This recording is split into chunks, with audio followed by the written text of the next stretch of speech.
దేశవాళీ one day tournament Vijay Hazare ట్రోఫీలో సంచలనం చోటు చేసుకుంది. తొలి మ్యాచ్లోనే ముంబై కెప్టెన్ శ్రేయస్ అయ్యర్ సూపర్ హిట్టింగ్తో రఫాడించాడు.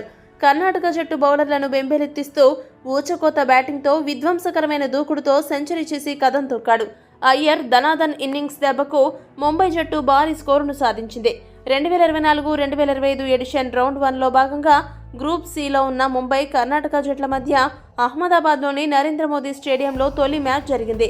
ఈ మ్యాచ్లో టాస్ గెలిచిన కర్ణాటక తొలుత బౌలింగ్ ఎంచుకుంది. మొదట బ్యాటింగ్కు దిగిన ముంబై జట్టుకు ఆరంభంలోనే ఎదురు దెబ్బ తగిలింది. ఓపెనర్ అంక్రిష్ రఘువంశీ కేవలం 6 పరుగులు మాత్రమే చేసి వికెట్ కోల్పోయాడు. కానీ మరో ఓపెనర్ ఆయుష్ మాత్రం 78 పరుగులు చేసి దుమ్ము లేపాడు. అతడికి జతగా వన్ డౌన్ బ్యాటర్ హార్దిక్ తామోర్ కూడా 84 పరుగులు చేసి ముంబై ఇన్నింగ్స్ ని గాడిలో పెట్టాడు.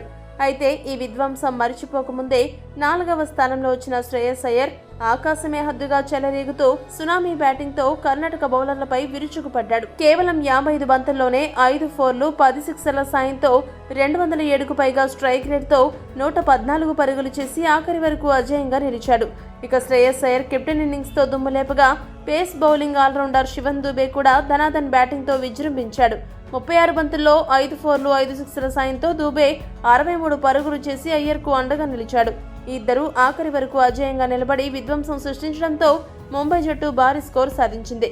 వన్డే మ్యాచ్ అయినా టీ20 తరహాలో వీర బాదుడు బాదడంతో ఇద్దరి కారణంగా ముంబై జట్టు నిర్ణీత 50 ఓవర్లలో కేవలం 4 వికెట్ల నష్టానికి ముంబై 382 పరుగులు సాధించింది.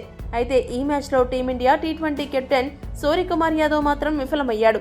మొత్తంగా 16 బంతులు ఎదుర్కొన్న సూర్యకుమార్ యాదవ్ 20 పరుగులు మాత్రమే చేసి అవుట్ అయ్యాడు. ఈ వీడియో కనుక మీకు నచ్చినట్లయితే లైక్, షేర్, కామెంట్ చేయండి.